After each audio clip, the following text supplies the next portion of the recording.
আসসালামু আলাইকুম। ভিডিওটা একটু বড় হবে এবং উইথ ডিউ রেসপেক্ট আমরা সরকারের দৃষ্টি আকর্ষণ করব।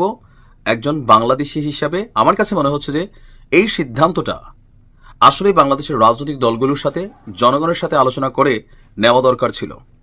ডক্টর মোহাম্মদ ইউনূস তিনি শান্তিতে নোবেল পেয়েছেন, তাই না? তো ওনার কাছে অনেক ধরনের শান্তি প্রস্তাব আসবে, কিন্তু বাংলাদেশের জন্য কল্যাণকর কোনটা, কোন সিদ্ধান্তগুলোতে বাংলাদেশের সার্বভৌমত্ব, নিরাপত্তা, জাতিগত ইস্যু এগুলা বা বহির্দেশের সাথে ঝামেলা পাকাইলে বাংলাদেশ কতটুকু বিপদে পড়বে না, বাংলাদেশকে মারায়নি কে বা সার্বভৌমত্ব নিরাপত্তাকে গত 9 মাসে তিনি সক্ষম করেছেন আমরা জানি না। তবে এতটুকু আমরা দেখেছি, সম্ভবত তিনি ক্ষমা পেয়ে গেছেন। গ্রামীণ ব্যাংক আগামী 2-4-5 বছরের জন্য সরকারের হস্তক্ষেপ থেকে বাহিরে চলে গেছে। বাট বাংলাদেশ নামক এই ভূখণ্ডে গত 9 মাসে আসলে কি এমন উল্লেখযোগ্য সংস্কার কি হয়ে গেছে আমি জানি না। তবে এখন ওনারা যে সিদ্ধান্তটা নিছেন এটা আমার মতে এটা একটা রং সিদ্ধান্ত হবে। শুধু আমার না, নিরাপত্তা বিশ্লেষকরা বলছেন এটা রং সিদ্ধান্ত হবে। দেখেন, মানবিক কাজ বাংলাদেশ বহুত দেখাইয়া এই যে রোহিঙ্গাদেরকে প্রত্যাবাসন ইস্যুতে আমরা দেখলাম যে একটা বিরাট সিদ্ধান্ত, কিন্তু দেখলাম যে প্রেস সচিব শফিকুল ইসলাম মাঝে মাঝে প্রচুর তেল মারেন এবং মিথ্যা কথা বলেন, এরকমই মনে হয়। উনি এমন এমন কথা বলেন যে ইউনূস স্যাররা তিনি যতটুকু হাইলাইট করা দরকার থেকে বেশি বুঝাইতে চান, চাইয়া পরে আবার সত্যমিথ্যা সামনে আসে, তো মানুষ কি হয়, বিভ্রান্ত হয়। রোহিঙ্গাদেরকে ফেরত পাঠানোর কথা আমরা যে খুশিটা হয়েছিলাম, উল্টা নাকি নতুন রোহিঙ্গা দেশে প্রবেশ করতেছে। এর মাঝখানে গণমাধ্যমে গতকালকে থেকে যে নিউজটা খুবই ফোকাসেবল সেটা হচ্ছে মিয়ানমারের রাখাইন রাজ্যে দুর্ভিক্ষের আশঙ্কা করছে জাতিসংঘ। ভালো কথা, এজন্য গৃহযুদ্ধে পর্যদস্ত রাখাইন রাজ্যে মানবিক সহায়তা পৌঁছে দিতে বাংলাদেশের কাছে জাতিসংঘ করিডোর দেওয়ার অনুরোধ করেছে। জাতিসংঘের তত্ত্বাবধানে শর্ত সাপেক্ষে মিয়ানমারের বেসামরিক লোকজনের জন্য করিডোর দেওয়ার নীতিগত সিদ্ধান্ত নিয়েছে বাংলাদেশ, মানে ইউনূস সরকার, এটা বাংলাদেশ বলা উচিত না। রোববার বিকালে আমরা যখন এই তথ্য পেলাম তখন আসেন এটার সমস্যা, পজিটিভিটি, নেগেটিভিটি কি এগুলো একটু বোঝার দরকার আছে। জাতিসংঘ ডক্টর ইউনূস সাহেবের কাছে একটা আবদার করছে, তিনি তার জায়গা থেকে নোবেল টোবেল পাওয়া ক্যারেক্টার, তো তিনি ভাবলেন যে আমরা দিয়েই দেই। কিন্তু দিয়া দিলে সমস্যা কি, মানে এটা নিয়ে কিন্তু জামাত তাদের প্রতিবাদ জানিয়েছে, বিএনপি তাদের অবস্থান জানিয়েছে। মিয়ানমারের রাখাইন রাজ্যে মানবিক করিডোর দেওয়া নিয়ে উপদেষ্টার বক্তব্য, পররাষ্ট্র উপদেষ্টা এতটুকু আপনাদের বলতে পারি নীতিগতভাবে আমরা এতে সম্মত, কারণ একটা মানবিক সহায়তার পথ হবে। এরকম মানবিক সহায়তা আমরা রোহিঙ্গারা দেখাইয়া আজকের দিনে কিন্তু বাস খাওয়া অবস্থায় আছি। খালি এক একজন আওয়ামী লীগ সরকারে আওয়ামী লীগ মানবিক হতে চাইছে, ইউনূস সাহেবও মানবিক হতে চাইতেছে, দিন শেষে দেশের কিন্তু 12টা বাজে গেছে। এগুলোর সমাধান আর এসে কেউ করতে পারতেছে না, খালি আলোচনার কথা স্ট্যাটাসের মধ্যে সীমাবদ্ধ। ইউনূস সরকারের মেয়াদ আছে গুইনা ভাই 8-10 মাস, এই রোহিঙ্গা সর্বে আপনার মনে হচ্ছে, তৌহিদ সাহেব তো বলছেন আগামী 2 বছরে একজন রোহিঙ্গা যাবে না, কিন্তু মাঝখানে আমরা খুব তুল দিয়া একদম টালি দিয়ে ওনারা গাছে তুলে ফেললাম। করিডোর বাংলাদেশের জন্য কতটুকু নিরাপদ হবে? সম্প্রতি জাতিসংঘ বাংলাদেশকে জানিয়েছে যে রাখাইনের সহযোগিতা করা দরকার, রোহিঙ্গা না, সেখানে যারা আছে। আচ্ছা, এখন আমরা দেখি যে এটার পজিটিভ নেগেটিভ কি হয়।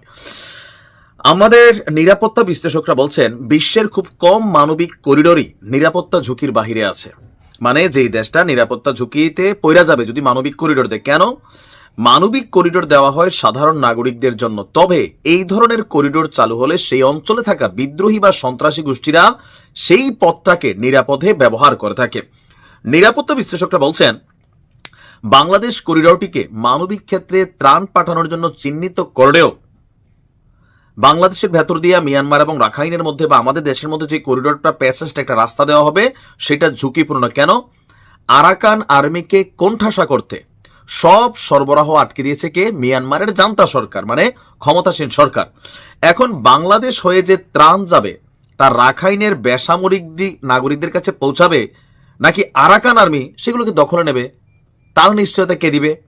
কারণ এই অঞ্চলটাকে তো কে আটকাইতেছে? এটা আরাকান আর্মি শাসন করতেছে, যে খাগড়াছড়ি বাংলাদেশ দিয়া যে করিডোর বা প্যাসেজ চট্টগ্রামের ভিতর দিয়ে ক্রিয়েট করার কথা আলোচনা চলছে। এই অঞ্চলে বিশ্বে মাদক, অবৈধ অস্ত্র পাচার সহ নানান আন্তঃসীমান্ত অপরাধের অন্যতম রুট হিসেবে পরিচিত। করিডোর দিলে মাদক বা অবৈধ অস্ত্র বাংলাদেশে প্রবেশের আশঙ্কা তৈরি হবে। এছাড়া মিয়ানমারের রাখাইনের বর্তমান কোনো স্বীকৃত প্রশাসন নেই, ফলে সেখানকার অস্বীকৃতদের সঙ্গে কোনো ধরনের দর কষাকষির আলাদা ঝুঁকি আছে।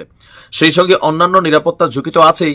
মানবিক করিডোর পেতে শুধু বাংলাদেশের উপর নির্ভর না করে প্রতিবেশী অন্যান্য দেশেরও সম্ভাবনা নিয়ে খোঁজ করা দরকার ছিল জাতিসংঘের। কিন্তু প্রতিবেশী অন্যান্য দেশকে ভারত জীবনত ভাই রাজি হবে না।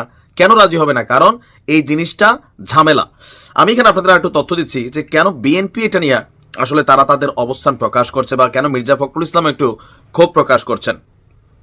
তিনি বিষয়টাকে আবার ব্যাখ্যা দিয়েছেন যে আরাকান আর্মিদের সঙ্গে যোগাযোগের জন্য একটা হিউম্যানিটেরিয়ান প্যাসেজ অর্থাৎ মানবিক প্যাসেজ বাংলাদেশ দিতে চাচ্ছে। এখন আমাদের বাংলাদেশের চিটাগাং দিয়ে যাওয়া যাবে, ওখানে গিয়ে যোগাযোগ করা যাবে, আর এখন যোগাযোগ করার জন্য তারা এই প্যাসেজটা দিচ্ছে। তিনি আবার বুঝাইয়া বলছেন যে গাজায় যুদ্ধ হচ্ছে না, গাজায় কি করতেছে, ইসরায়েল বোমা ফেলাচ্ছে, তাই না?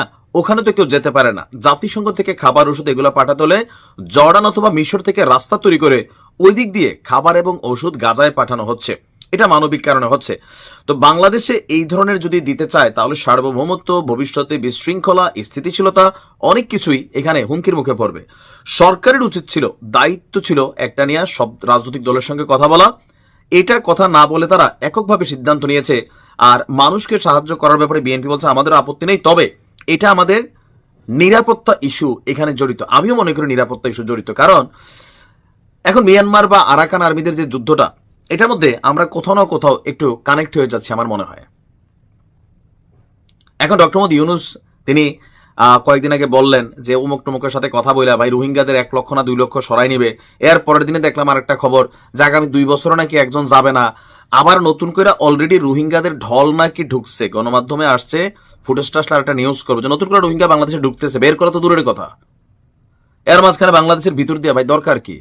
মিয়ানমারে যদি এত জাতিসংঘের মহাব্বত থাকে, জাতিসংঘ সেনাবাহিনী পাঠাক, জাতিসংঘ মিয়ানমারে কন্ট্রোল করুক, পারে না বাংলাদেশের উপরে। এখন ডক্টর মোহাম্মদ ইউনূস নোবেল পাইছেন, মান সম্মানের সাথে একটা জড়িত, আরো মহান তিনি প্রমাণ হবেন। ভাই দেশের জন্য একটু করেন ইউনূস কাকা, মানে দেশের জনগণের জন্য 8-9 মাসে ওই রকম বড় কোনো পদক্ষেপ আমি তো প্রথমেই বললাম আমরা দেখি নাই। ছাত্র উপদেষ্টারা পয়সার মালিক হয়েছে এগুলোই শুনতেছি, সমন্বয়করা এখানে কোটি কোটি টাকার মালিক হচ্ছে এগুলোই শুনতেছি, কিন্তু রাষ্ট্র হিসেবে বাংলাদেশ কি পাচ্ছে এখানে? আমি এই জিনিসটা আদৌ সংস্কার কমিশনগুলা কি করতেছে, মানে মানুষের কাছে বিষয়গুলো নিয়ে রহস্য বাড়তেছে। বিএনপি আবার জিজ্ঞেস করছে কোন জনগণ আপনারে বলছে যে তারা নির্বাচন এখন চায় না, তারা ইউনূসের উপরে মানে নির্ভর করে বসে আছে। গতকালকে ওনার বক্তব্যের পরে বিএনপি আবার নিয়ে একটা কাউন্টার মারছে। তো সবকিছু মিলিয়ে আমার কাছে মনে হচ্ছে যে এই ডক্টর মোহাম্মদ ইউনূস সরকার অনেক দিকে ভালো, পজিটিভ, কিন্তু এমন কোন সিদ্ধান্ত নিতে পারে না এই অন্তর্বর্তী সরকার যেটা বাংলাদেশের সার্বভৌমত্বের সাথে জড়িত। কাদেরকে খুশি করার জন্য এই সিদ্ধান্ত? এক রোহিঙ্গার ফোজায় বাংলাদেশ এমনি বাঁকা, এগুলোর যে এক একজন এসে নিজেদের ভাবমূর্তি উজ্জ্বল করার জন্য এই সকল ঘটনাগুলোতে জড়িয়ে যাচ্ছে, যেটা দেশের নাগরিকদের জন্য ভবিষ্যতের জন্য হুমকি, এগুলো আসলে বিচার বিশ্লেষণ কার সাথে করা হচ্ছে? আমি জানি না যে এই সিদ্ধান্তগুলো কতটা আত্মঘাতী হতে যাচ্ছে বাংলাদেশের জন্য, এবং এজ এ বাংলাদেশ হিসেবে আমি বিষয়টাতে কনসার্ন করি। ভালো থাকুন।